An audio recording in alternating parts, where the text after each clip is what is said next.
د محبوب په خوا کې یو سات تیرول، یو سات عاشق به د دنیا په مخ په ټولو بادشاہو ورنکي. په مدینه منوره کې عمر فاروق رضی الله تعالی عنه ابو بکر صدیق ته وایي چې یو خبره کوم، درخواست کو، منت کو، زاری کو. وی وایا وی د مکې نه چې راتلی تا او رسول الله صلی الله علیه وسلم او په غار ثور کې تا د پیغمبر سره شپه کړې ده. اے ابو بکر داغه ټولې شپې یو ساعت مال راکا او زما د ټولې زندګۍ عدل او انصاف او غزاګانې دا ټولې توا، دا ټولې شپې یو ساعت یعنی یو غنټه دا مال راکا چې تا د پیغمبر په خوا کې تیر کړ. ابو بکر صدیق ورته وی عمر زما دې د خدای په ذات قسمی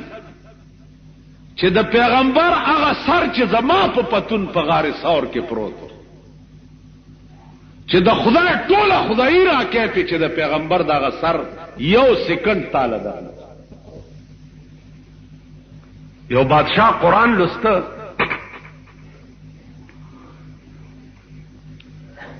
قرآن لستونو دیزه ته چراغله دی چې یسألوه من فی السماوات والارض کل یوم هو فی شأن. سوال کوي دا الله ناغه مخلوق چې پزمکه او اسمانونو کې دي، کل یوم هو فی شأن، ار ورځ دا الله په یو نوی شان کې، ار ورځ. بادشاہ دلته حیران شو چې ار ورځ د الله نوې شان چې دا څه شي. ټول شپه سوچو سباش اس پتاونه لګي. سار دربار تراغه خپل وزیر اعظم ته وایي چې تراغه به بل کار نه کوي چې سیوا د قران د یو آیات کې بیګا ځن ختم چې د دې په مطلب نه پوي. معلومیږي دا چې بادشاہ له ټول قران ورتلو او یو آیات کې ورته اشتباه شوه. وزیر اعظم صاحب هم چې د جنیجو ورو هغه لا چرته ورتلو چې کله یوم هو فی شان څه مطلب نو. هغه ورته صاحب ماته یو شپه مهلت راکا چې زه پته ولګم. وېزا کور تراغه اوس خفه کټ کې پروت ته چې خدای که مولانا تپوس کوم چې کله یوم هو فی شان څه مطلب ده، خدا زما انسلټ ده، زما بی عزتی ده چې زه به اوس مولانا تپوس کوم او کنه کومه په پویګم نه. د غلامو خادم اراغه ورته صاحب نن ولی غمگین غوندې پروت دی. ورته بچیل بادشاہ را نه دی یو مسلې تپوس کړي دی او په پویګم نه. وی چې څه مسله ده؟ وی د قران مسله ده. ته څه پویږي؟ ته غلام سره. هغه ورته صاحب ما ته وایي زه په پویګم زکه چې قران همیشه د غریب سړي دغه خدمت کړي، د سرمایدارو سینو د قران خدمت نه دی کړي، د معتبرو سینو د قران خدمت نه دی کړي. اوږي او تګي خېټه او تګي سینې د قران خدمت کړي. ما ته وایي ورته کل یوم هو فی شان. قران کې راځي چې هر ورځ د الله په یو نوی شان کې، نو د هر ورځ د الله نوی شان چې دا څه شی دی. غلام ورته وی چې ما بادشاہ له بوزا زبې پویک ویل تعالی درځي ویل بالکل. ساره غلام راوسته دربار ته صاحب هغه استاد سوال جواب دا زما غلام. بادشاہ ورته داسې کتلی چې غلام او جواب وایلکه پویږي. ویو صاحب را پاسې دلې وی وای دا الله را ورځ نوې کار څه شي دی. غلام را پاسې دلې ورته وی چې तूलिजुल लैल फिल नहार व तूलिजुन नहार फिल लैल, तूलिजुल लैल फिल नहार व तूलिजुन नहार फिल लैल, तुखरिजुल हय्य मिनल मय्यत व तुखरिजुल मय्यत मिनल हय्य व तर्जुकु मन तशाउ बिगैर हिसाब। ए बादशाह अर औरज दा अल्लाह नवे कार दादे चिशपवी उरस पकिरान नबासी रणा जोड़की, उरजवी शपप किरान नबासी त्यार जोड़की, बलकार यार औरज नवे दादे चिद ज्वंदिना मरे पैदा की और मड़ी न ज्वंदे पैदा की, और रज़क वर्की अगर चाहता च रजाई उशी बेहिसाब। बादशाह और तवी छे पदिया उठ की पोई नश औरस पशपा के शपप औरस के दाखुटी द ज्वंदी न मरे पैदा की और द मड़ी न ज्वंदे पदी पोई नश। और तेलो बादशाह क़िबला आलम चरगा ज्वंदे शेदे आगे तिमड़ा पैदा की, आगे मर शेदे और बचे ती ज्वंदे रहो बस। बादशाह और चल ठीक वजीर आजम तय हुए चोबा सदा द वजारत आबाद दे गुलाम तयवा द वजारत काबिल अग सड़े के देशी चिकम पर कुरान पुएगी तो पर कुरान न पुएगे मानन न दे वजीर आजम को। वजारत आबायुस्ता गुलाम वागुस्ता चवाए गुस्ता दरबार के शाही सलामी वर्तौश गुलाम वर्तवई वके दा बादशाह च देखेम कि दा अल्लाह नवे कार दरता बलो खैर देखे। कुल अल्लाहुम्मा मालिकल मुल्क तूतिल मुल्क मन तशा व तंज़िउल मुल्क मिम्मन तशा व तुइज़्ज़ु मन तशा व तुज़िल्लु मन तशा बियदिकल खैर इन्नका अला कुल्लि शैइन कदीर।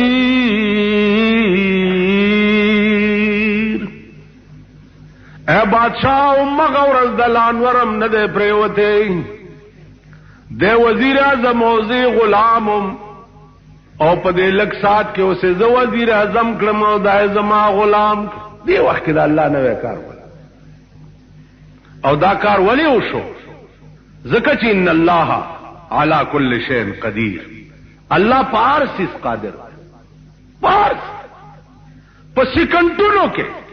दे बादशाह की और पसिकंटूनों के दे गदा की लगे और बादशाह था नजुमियान ओवेली चित्ता देखपल जोई ता वादा मकावा او کدته د کله واده وکړو نو په هغه شپه به د زمری خوري او د هغې نه به دی مړ شي. ډېره موده بادشاه په دې سوچ کې او زوی ته واده نه کولو. آخر الامر سوچ وکړو چې زه بادشاه یم فوج را سره دی اسباب د جنگ را سره دي توپ را سره دي اخر د ازمره بر ازي په کما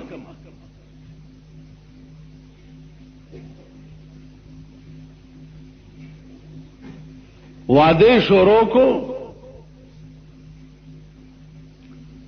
او د تمام خار نه غیر چاپیر فوج ودروله وسلې ور سره دي او توپ ور سره دي چې بای دې خار ته بزمره راځي په کما د دې دومره لوی طاقت سره بزمره راځي څنګه. واده وشو ډوله رااله ناوی او زلمه ناستی د ناوی د زمری ته زلمی ته وې چیرې دا ستا پلار د دې زمری نه ډېر یریده او ما تر اوسه پورې د زمری شکل نه دی لیدلی. چې د دې زمری دا شکل څنګه دی. نو د ناوې او زلمی ته د حلوا او پلیټ راغلی و، څه چې د دنیا رواج.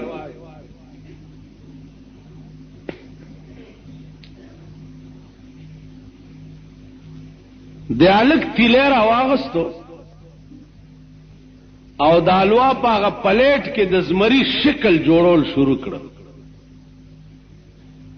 چې د ناوې ته وښیمه چې هغه زمری داسې چې د زمری شکل یې څه وخت کې مکمل کو او ناوې ته وی چې زمری داسې شکل دی. او مغه وخت کې هغه د حلوا په هغه تصویري زمری کې قدرت روح واچولو، د پلیټ نه راټوپ کو، د بادشاہ زوی د مرۍ نه ونیو مړی.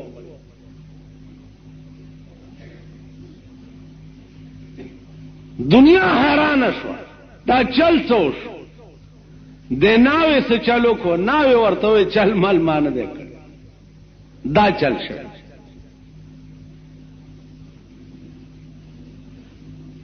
د رحمان بابا شعر دی چې دغه باغ به د اخلاص نشي د خزانه که چاپیرت نصد د سکندر کې. د سلطان سکندر غوندې فولادي دیوال د زندګۍ د ژوند نه تاو کې عموم چې د خزان باد پراشي نو خلاص بنشي. تاسو خیال راغی دیدانو پیغمبر یو صحابي دی حضرت علی نومید، صحابه ناستی اوبه نشته، ځنګل دی. علی اوبه را پیدا کا.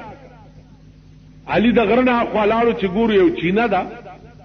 او یو حبشي پې ولاړ دی، مشک ډکۍ لګیا دی. حبش ډېر تور قوم دی او ډېر تور. مکه معظمه کې حبش حج له راځي چې وی ګورې د شپې اوبه یریږي، داسې منډه به ووایي، داسې تور.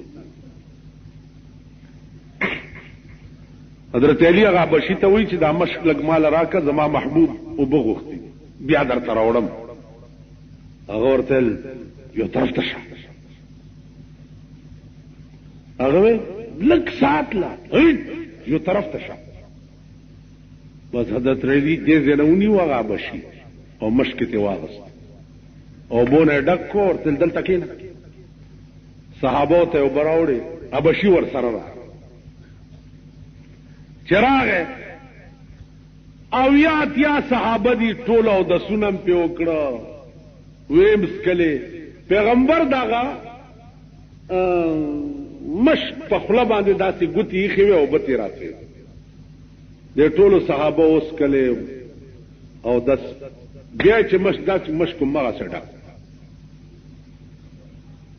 حبشي ته وی چې اسې دی غوسه کوله، خدای بنده د خپل امانت دی اوسه واله. هغه چوکت چې داسې نه چي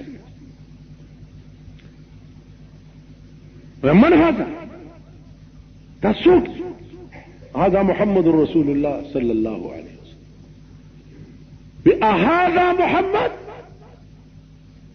محمد داده ویاو داده وی لا اله الا الله محمد رسول ما ته پته نه و ما اوریدلیو دا محمد چې ایمان راوړو. حبشي خو ډېر تور، حضور جبا اغوستې وه. حبشي ته یې دې خوا راشه چې دې خوا راوستو نو هغه جبا یې داسې کړه او حبشي سینې سره ملاو کو او جبا یې پې د پاسه داسې واچوله. ډېر ساعتې سینې سره نیولی و، خو چې جبا یې ترې لرې کړه بیا هغه حبشي د څوارلسمې سپوږمۍ غوندې پړتې ده. یو مشهوره واقعه ده، هغه تاسو خلق هم کله کله وایي چې د مولیانو منصور په دار خېجوله. اوس نور په 16-15 یی کنه یی یا په پو یی کنه نه یی، خو مولا ملزم کولو د پاره یو حربم ساتل ده چې مړه دا مولیان هغه خلق دی چې منصور په دار خېجوله. د منصور واقعه دا یو ډېر لوی جلیل القدر بزرگ او د استغراق فی الله راغله د ټوله زندگی صرف او صرف محبت د پروردگار عالم ګرځیدل. نو استغراق فی الله مقام ته چې سړی ورس هغه ته بیا بل څه نه ښکاري. هر طرف ته چې ګوري سوا د الله نه داغه په نظر کې بل شی نه راځي. نو منصور د استغراق مقام ته چې ورسېده نو ځان ته چې کتم خدای دی، که مخامخ ګوریم خدای دی، که پاس ګوریم خدای دی، که لاندې ګور چرته چې ګوري وای جدر دے کتا ہوں ادھر تو ہی تو. نو ځان ته چې کتلی دي نو ځان هم خدای. نو د ده خولې نه ان الحق ټکی ووایي.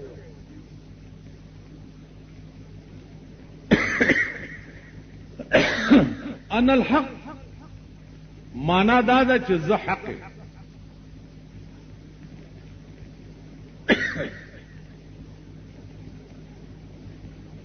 علماء رونی و چې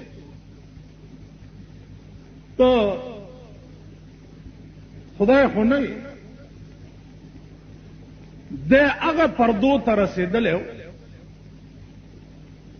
چې د هغې خبره نه اورېده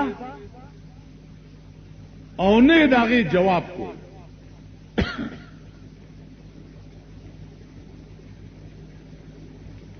ډېر ورپسې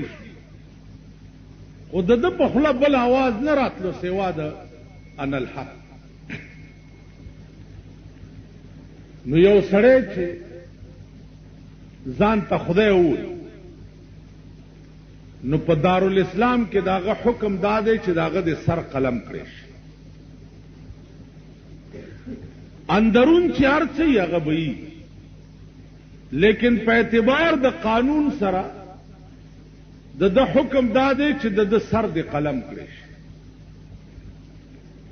اخو ملکو اسلامی مملکتو چې منصور علماء رونی وو چې تا ان الحق ویلی دي، ستا سزا دا ده چې ستا سر قلم کړی. ویل ټیک ده، سر یې پرېکو په کومه رسۍ چې د ده غاړې ته اچولې وه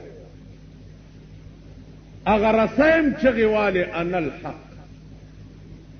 په کومه لاره چې د ده جنازه وړه هغه دیوالونو هم چغې والې چې ان الحق. دې ته وایي استغراق فی الله. شیخ شبلی لوی ولی او بزرگ دی، هغه نیمه شپه ده خدای ته التجا کوي. وای شیخ شبلی سوال کرد بدر حضرت کریم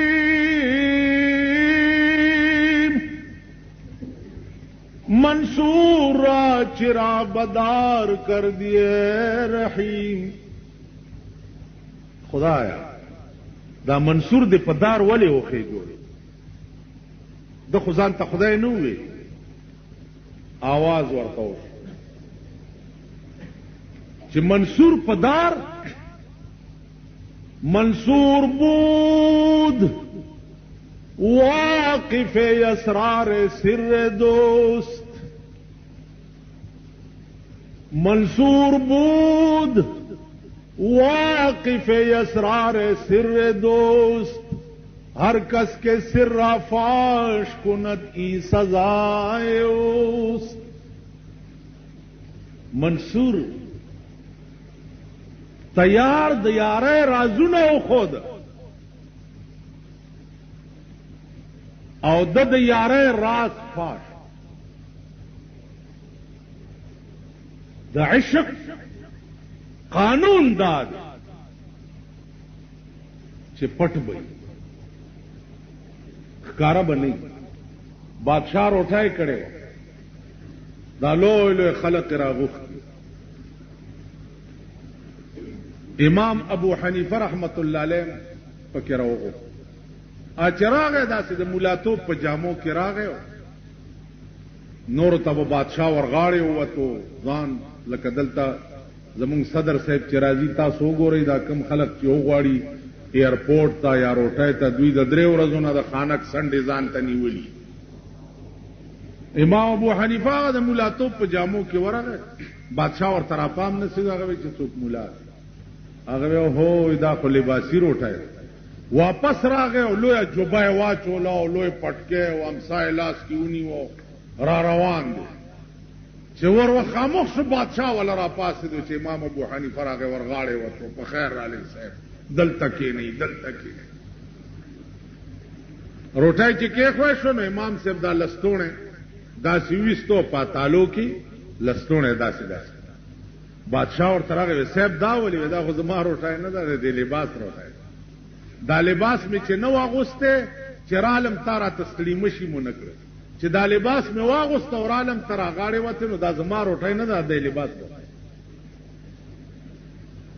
نو زمونږ زمانہ خو عجیبه لباسي زمانہ ده تاسو خیال راغی مینا او عشق دی ملامت په عشق کې کتا سو خیالو کې ملامتیام ډېرې تکلیفونه هم دي بلال عاشق دی عاشق دی او بیا د بلال غوندې عاشق په دغه وخت کې په ځمکې په سر بل دو داغه د عشق او د مینې اندازه دین او لګوي د حبش قوم سره تعلق لرل اذان بچ د کولو نو اشهد په ځای باندې به وي اشهد د شین په ځای به سین اشهد ان محمد رسول الله نو دبه اشهد ان محمد رسول صحابه په اعتراض کو جی دے بانگ غلط وي دا دې نه وي بانگ حضور علیہ السلام ورته فرمایل چې بلال ته بانگ مو وایا یا شین زدکا او یا بانگ مو وایا د شین په ځای سین وي غلط وي خاصه په جمعات کې ټول شپه په ناس دي تیر او په جړه چې وا خدای نو د شین په ځای سینو زه خدا جبه خو تارا کړي دا خو ستا توفیق دی چې زما جبه لدی نه دی ور کړی چې زه پیشینو وایم یو طرف ته د ډرانه وړې دی په دې سړی چې اشهد ان محمدن بمک نو ورته به می اذان کی اشاره کوله چې زه د چا د پیغمبره گواہی کوم ادا ده ناس ازه چې پچا مې نه ماده ده ناس اوس بز څه کو ټول شپه په جړا ده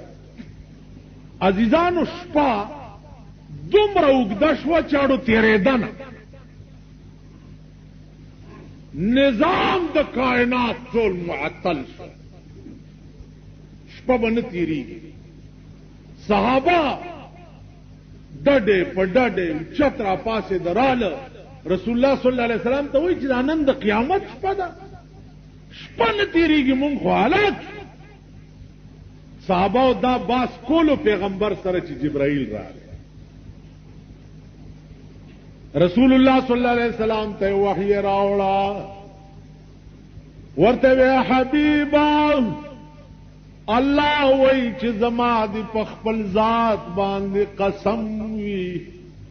چې ترسو بلال اذان نه کړه نو سبب نکما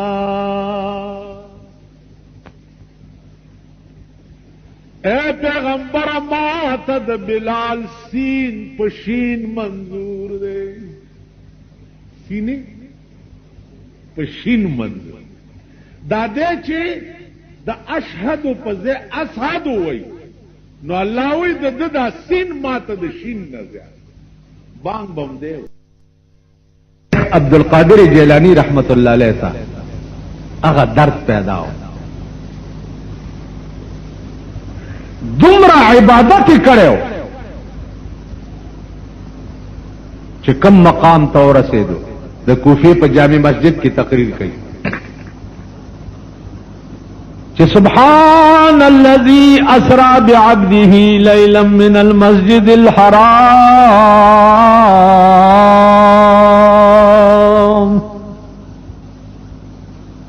یو سڑے را پاسے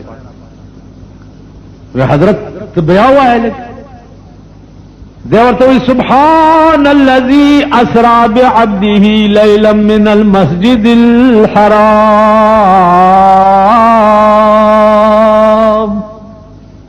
پاک دے هغه ذات چې چا په یو شپه کې خپل محبوب اسمانونو ته بوتلی. اسړی ورته وی په یو شپه کې اسمانونو ته ویلې آو ودا زما عقل نه مني زما عقل دا نه مني چې په یو شپه کې اسمانونو ته عربونه میله مزل دی یو شپه کې څنګه لاړو. بیا لیلن کې تنوین تقلیل د پاره د شپې په یو پړک کې دا زما عقل نه. شیخ عبدالقادر جیلانی رحمت اللہ علیہ ورته وی چې تا عقل نه مني وینه زما نه مني ول زه کور ته لاړو په غوسه خزه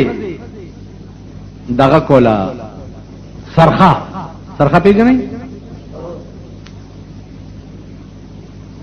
سرخه کولا خزه ورتل ته ډېر زر راځي ول بس بیا به د جمعات کې زمونځ نه کوم ویلی وای چې پیغمبر په یو شپې په یو پړک کې اسمانونو ته تلو بیا په شپه کې واپس راغی. دا دومره لري مزل په یو شپه کې تلو راغله دا د چا عقل مني. خزه ورتل چې عقل دې نه مني ورشه دا منګي والا لګي او براوړه کور کې وبنيشت منګي واغستو سین غاړه تلاړو منګي راډک کو کې خو خیال یو کو چې ګرمي دا لګولم با جامې وسته منګي د پاسه کې خوي او سین تکوشو چې کوشو سیند والا ټیلا ورکړه چې ټیلا ورکړه هغه غاړه وګرځول چې هغه غاړه وګرځول بربند چې ګوري الته یو سړی دی چې میان نیسی په سیند کې هغه چې وکړه چې دا خو خزر وګرځي د سیند نه د چې ځان ته ګوري خزا شوی و خو څه شي سره او چې سیند ټیلا ورکړه ولته وګرځي چې ګوري خزر اس میانی چې نیو هغه وی چې فوج دا خو زنانه دا او بور او غرزوله هغه زر خپل صادر واغستو په وی غړو پټه کړه صادر کې تاو کړه څه چل دی ویلي بس او بور او غرزوله مزده دام نه وی چې سړی او خزا شو هغه مایګیر بوتلا کورتا خزی څنګه چل دی ول بس سین کې ملمبل او بوټه لرا کړه راو غرزه د مصبا حل نشي ویلې چې زه سړی وم بیګاله مولا را وسته دیو امایګیر خیال کړي چې خزه مې اسیم نشته خدای تیار را کړه غوټي پی نکاح تړلې چې نکاح په تړلې ده 12 کال د مایګیر سره تیر کړ او په 12 کال کې هر کال به زوی کېدو 12 زامنی یو ورځ بیا خزو سره منګه په سر کړه چې راځي چې د سین غاړې تلاړی شو بم راوړو او بلامبو لګي نور خزم دی ور سره دام دا بد دې خوار سیر شو چې لاړ بل جنس شو جامې وستی دی او بوته کوزه شوی دی ټوله خزه دام کوزه شوی دا چې کوزه شوی بیا سین والا ټیلا ور کړه چې سین ټیلا ور کړه غړپ چې د سین دی غاړه را ورځېدلې چې ګوري منګم پروت ته د داغه جامین په پرتی دی او چې ځان ته ګوري سړی دی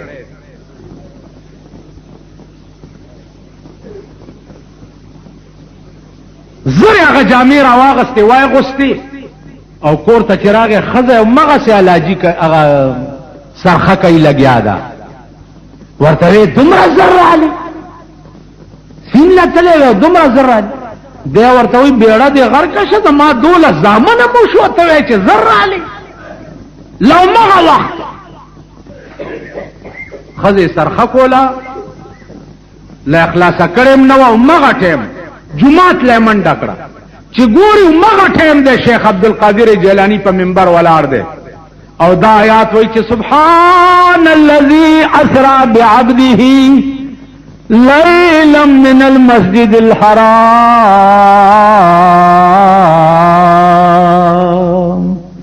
دا ورته د لري نه आवाज وکړه چې صدقت یا شیخ صدقت یا شیخ زما دې په خدای قسمی چې رښتیا وې الله د سترګو پرب کې پیغمبر بوتلیم شي او راوستیم شي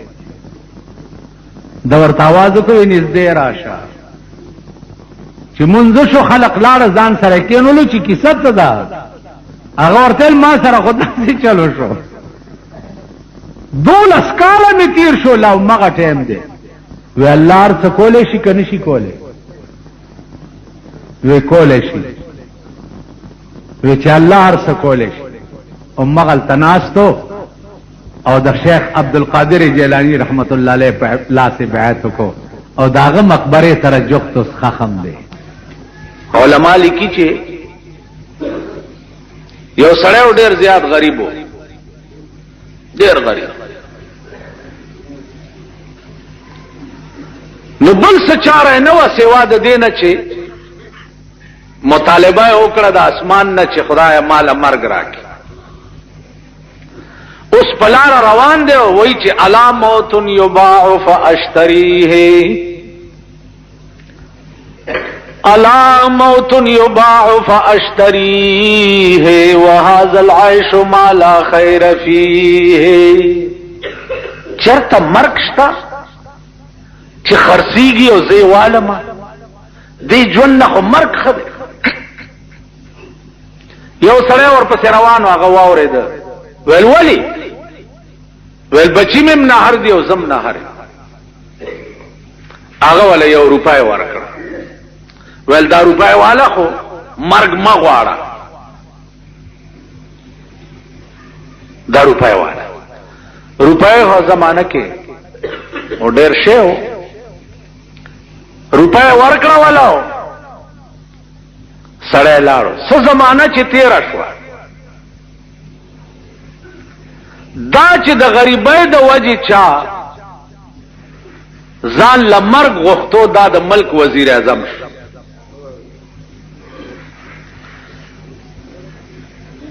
او چې دا چا ولا روپۍ ورکړې و دا بیا داسې غریب شو چې د غریبۍ د وجې د بیا مرګ غوښتو خدای داسې کولی شي د لوی قوت او د لوی طاقت مالک دی دړه کې خیال وکړو چې دا وزیر اعظم سره خو ما د 1 روپۍ نیکی په ډېر سخت وخت کې کړې وه چې د مرګ غوښتو د لوږې د وجې او ما ولا 1 روپۍ ورکړې وه نن هغسې غریب زه یم او دی وزیر اعظم دی نو یو کاغذ را واغستو او دا شیرونه پیو لیکل چې الا موت یباع فاشتریه وهذا العيش ما لا خیر فيه دا شیر پیو لیکلو او چپړاسی له ورکو چې دا دننه وزیر اعظم صاحب لا ورک هغه چې څو وخت دا شیر وکړو وریاد اصیلو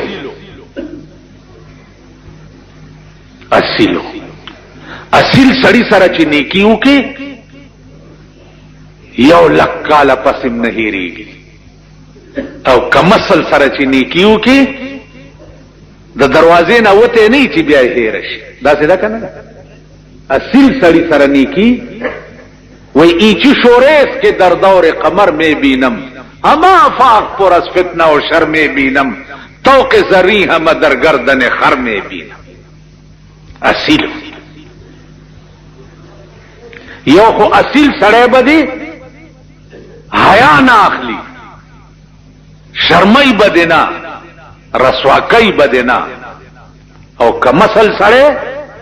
بدر پورې لکای چې هغه شیر ورلیکل او وزیر اعظم چې وکړو څه وخت کې نو وریاد نو د کاغذ په هغه شا باندې د قران یو آیات لیکلو چې الذين ينفقون اموالهم في سبيل الله كمثل حبة انبتت 7 سنابل في كل سنبلة 100 حبة. او سړیا تا د 1 روپۍ نیکی ما سره کړې و په سخت وخت کې او د قران دا آیات مد نظر الله وی چې یو دانه زما په لار کې ورکی څوک داغه داسې مثال دی لکه دانه چې وکړي او هغه بوټه شي او بوټه او وږیونی سي او په هر وږي کې سلسل دانی كمثل حبة انبتت 7 سنابل في كل سنبلة 100 حبة والله يضاعف لمن يشاء. تاسو خیال راکړئ نو د 1 روپۍ په بدل کې نه دا 200 درو لګلې او که مزید بیا نور څه ضرورت نو مال راځه. تاسو خیال راکړئ څوک به وکړي داسې. هارون الرشید بادشاہ او داغه خزاوه زبیده نامه زبیده خوب ولید په خوب کې ګوري چې دا ټوله دنیا ما سره بدفعلی کوي دا خوب ولید سحر له تپوسو کو د معبرینو نه چې ما دا خوب لیدل زما خوړ چوي اغي ورته وې د دې خوب تعبیر داده چې الله بستا پلاس یو د سکارو کی چې تر قیامت به ټوله دنیا ته फायदा. نو په مکه کې دا نهر زبیده جوړ کړ د شام نه نهر د مکه خار تراوسته اجیانو صاحبانو ته په پته ای چې د مکه په ټول خار کې نهر زبیده ګرځیدلې ده او دا سوري دی په ماشکیان داګه نو برالی او کورونو ته دغه زبیده میړه ته اورځي وای بادشاہ ته خبرو کې ورته وای ته دوزخی. هارون الرشید خو بادشاہ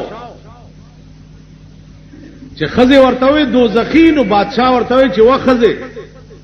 کزه دوزخی منو ته په ما طلاق. بادشاہ اوس خزه ته وای خزه منډه چې منډه کړه دروازه یې بند. میړه ورته وی ولی وی چې تا مال طلاق راکړو او زما قتل تا ته حرام دی او ستا قتل ما ته حرام. عرض میں داو چې زبیدی ور بند کو چې زما قتل تا ته حرام دی او ستا ما ته حرام. بس هغه نه بعد بادشاہ حیران چوس پس کی. امام شافعی رحمت الله علیه نوے ځوان شوی نوے عالم شوی بادشاہ ورغه تپوس یو چې صاحب دا مسله په خشه هغه دا مسله مال راضی یا حلال او یا حرام را شکین. بادشاہ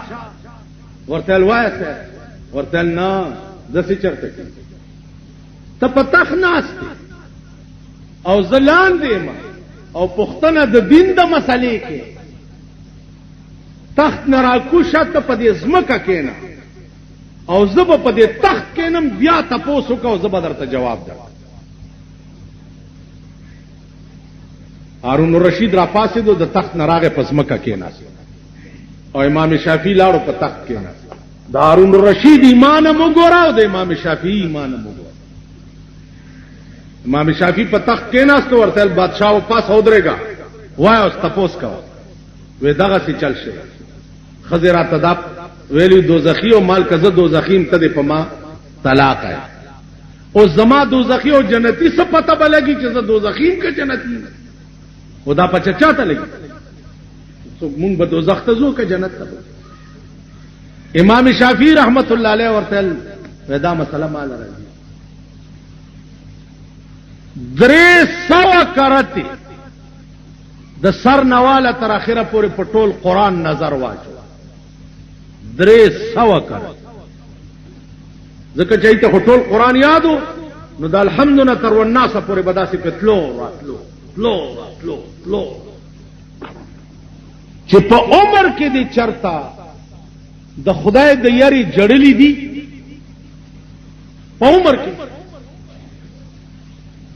هارون الرشید ورته په خدای مې دي قسمی چې زه ارش په نیمش پکې را پاسم او خدای ته چې په سجده پروت مو جاړم نو چې مخ روچت کم لاندې د اوخو د وبو ډند ولاړ ارش امام شافعی ورته مبارک شه د پیغمبر حدیث میں پیدا کو چې د کم سترګې نه اوخه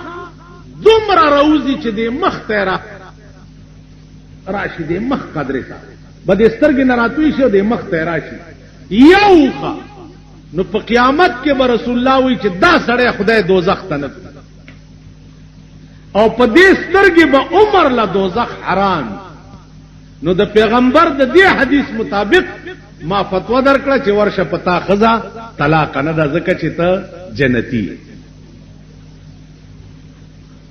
تاسو خیال راکړئ علم هم داو تقوا هم داو او جرأت او ایمان هم داو قاضی ابو یوسف د امام ابو حنیفه شاگرد دی قاضی دی د بادشاہ تنخواہ راغه بادشاہ ورته مسله په جامعت فی نهار رمضان دروجه میاشتاو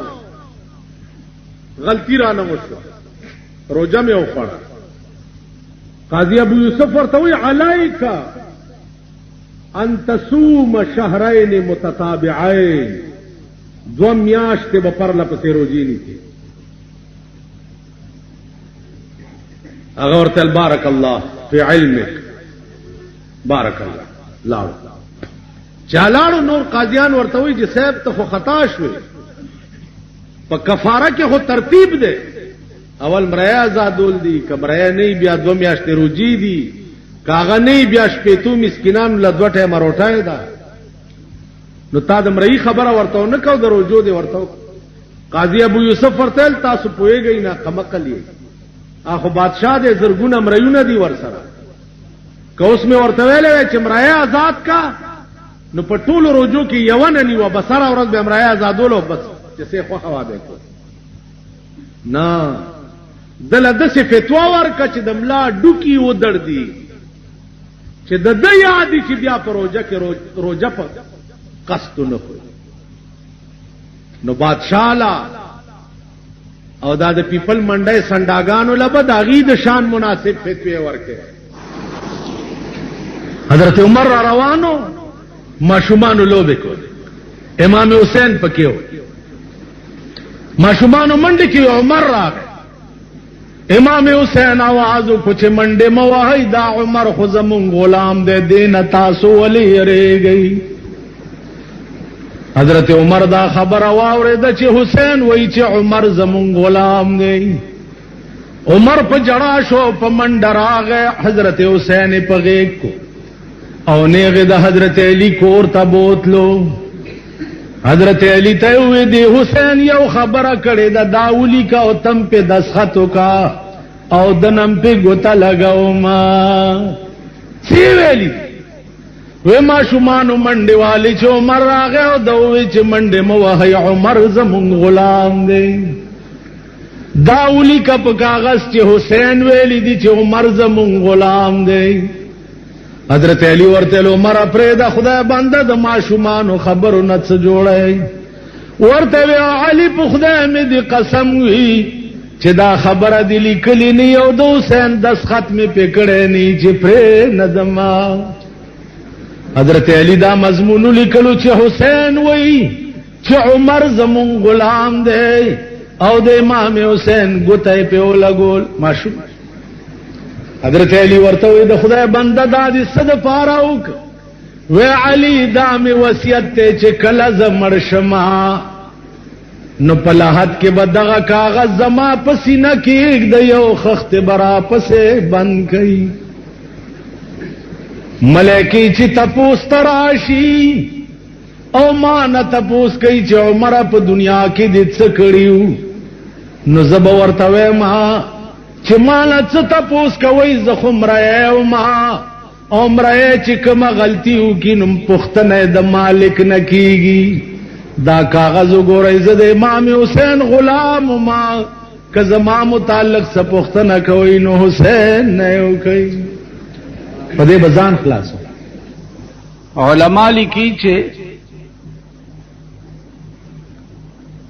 یو خزا او خاوندو ډېر غریبان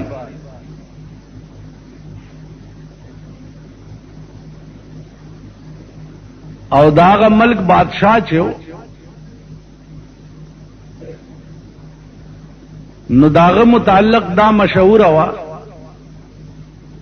چې څوک ولا ورشي او ست توفا او ډالای ولا یوس نو هغه ولا ډېر لوی انعام ورکړي نو د خزې خپل خاوند ته وی چې سړیا مونږ خدای غریبان تم دے بادشاہ لا ورشا کنه کسے درکړه هغه ورته وی چې خزه هغه بادشاہ لا خو خلق تحفه او ډالۍ وړي نو مونږ سره سدي خزه ورته وی چې نور څه خو نشتا خدا پشکال میاشتا او بارانو نشوي دي او دا ډن ډډه کی دي دوبونه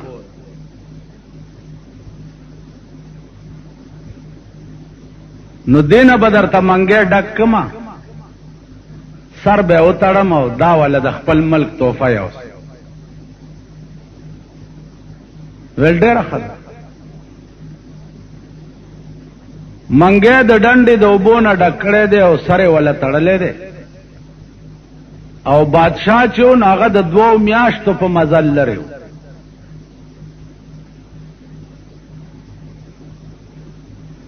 خزا ور سره شواو میړه د کلی نه بارو وستو د خدای پامانه ورته وې او رسخاته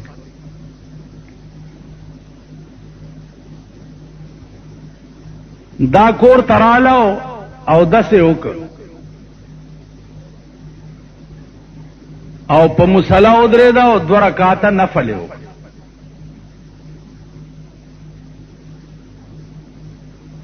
عزیزانو خدای دې توفیق درکړي چې 2 رکعات نفل وکي په دې نیت باندې چې خدای زما سہاجت ته او درنه غواړم 2 رکعات نفل وکي او بیا خدای ته التجا او دعا وکي اللہ تعالی غا کار بیا خامخا کوي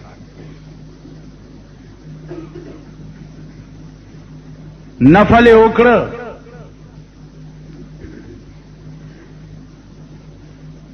مصلی واچولا او په ودرې دا او نفل وکړه مولانا روم وای چې زن مصلا باز کردا از نیاز زن مصلا باز کردا از نیاز رب سلم ورد کردا در نماز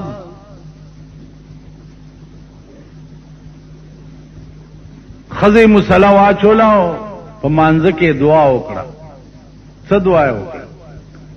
رب سلم ورد کردا در نماز اے خدایا زما خاوند 2 میاشتو په مزل باندې لری لاړو خدا صحیح سالم اورسه او بیا په ډکه منګول واپس راولا دا دعا دو میاشتې کې سړی بادشاہ ته ورسېد او درخواست یې وکړو چې صاحب یو سړی راغلی دی او څه تحفه یې راوړی. بادشاہ ویل راننه باسئ. چې دننه بوتلو سړی په خیر رالی جوړې په خیر خیر شه بچیا څه دې راوړي دي؟ ورته وی ماء الجنه د جنت اوبه مې راوړي. بادشاہ ورته وی ماشاء الله سبحان الله الا لک ګلاسونه راوړي چې دا د جنت اوبه دا ټول د دربار خلک اوس ګلاسونه راوړو اندازه وکړي چې 2 میاشتې کې په منګي کې کومې اوبه پراته وي نو چې د هغې به بوی څنګه وي او د هغې به خوند څنګه وي. نو اول هغه ګلاس بادشاه وڅښل او الحمدلله یې وویل او بیا یې وزیرانو ته وویل چې وڅښئ. وزیرانو خیال وکړو چې د 2 میاشتو اوبه دي او چې بادشاہ وڅښلې نو بیا جنیجو څه کار و چې نه به یې څښلې.